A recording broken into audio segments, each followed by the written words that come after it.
ବାସ୍ତବ ଘଟଣା। ଏବେ ମୁଁ ଗୋଟେ ଛୋଟ ଗପ କହିବି, ଯେଉଁ ଗପ ମାନେ ଜାଣିଛ ଫକୀର ମୋହନଙ୍କର ରେବତୀ।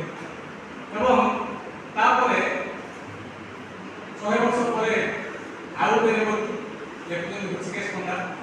ସେମାନେ ତମେ ଜାଣିଥିବ ରେବତୀକୁ ନେଇକି 30 ଉପରେ ଗଳ୍ପ ଲେଖା ସରିଲା ରେବତୀ ନାଁକୁ ନେଇ।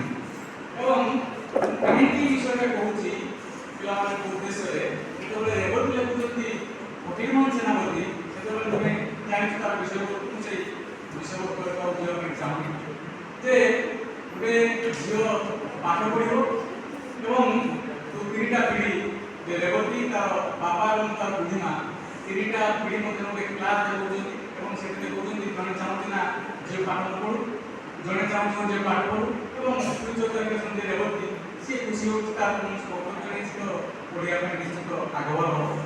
ଆମେ ଦେଖୁଛନ୍ତି ସମୟ ଚକ୍ରରେ ତାର ବାପା ମା ଯେଉଁ ସାର୍ ତାକୁ ପଢ଼ଉଥିଲେ ସେ ସାର୍ ଏବଂ ରେବତୀ ତାର ବୁଢ଼ୀମା ସମସ୍ତେ ମରିଯାଉଛି। ଏବଂ ପରବର୍ତ୍ତୀ ସମୟରେ ଯେଉଁ ସବୁ ସମାଲୋଚନା ଆସୁଛି ସମସ୍ତେ କହୁଛନ୍ତି ଯେ କୁସଂସ୍କାର ପାଇଁ ଏଇଟା ହେଲା, ଅନ୍ଧବିଶ୍ୱାସ ପାଇଁ ହେଲା, ସେ ପାଠ ପଢ଼ିଲା ପାଇଁ ହେଲା, ଯାହା ବି ହଉ ସେଟା ପିଲାମାନଙ୍କ ଉପରେ ନିର୍ଭର କରେ ସେମାନେ କ'ଣ ବୁଝିବେ।